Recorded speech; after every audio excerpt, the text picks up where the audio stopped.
Hello guys! For today's video, ipapakita ko sa inyo kung ano ang nangyari sa amin sa pagpunta ng isla. So ito na nga, medyo nag-doubt pa kami nung time na yan dahil sa Brooks ay talagang malakas ang ulan nung time na nagbiyahe kami. At iniisip namin na hindi na talaga matuloy. Inantay namin yung tawag para i-cancel, ngunit dito pala sa Quezon, Palawan ay sobrang init pa. Yan, panoodin nyo paano kami sinasampal ng alon. Kung makikita nyo sa una ng video ay kalmado yung dagat. Ito, panoodin nyo kung paano kami sinampal ng dagat.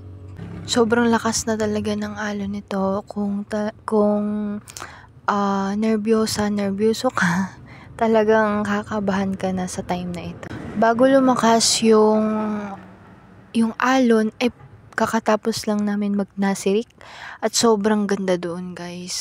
At habang binabaybay na namin ang dagat papuntang kabilang isla, kung saan hindi na namin napuntahan dahil bumaba na ang dagat at hindi na makalapit ang bangka, kaya hindi na namin ito napuntahan. At dumiretso kami sa island ng Sidanao, kung saan pwedeng mag-camping doon, mag-overnight, family nyo, outing, ganyan.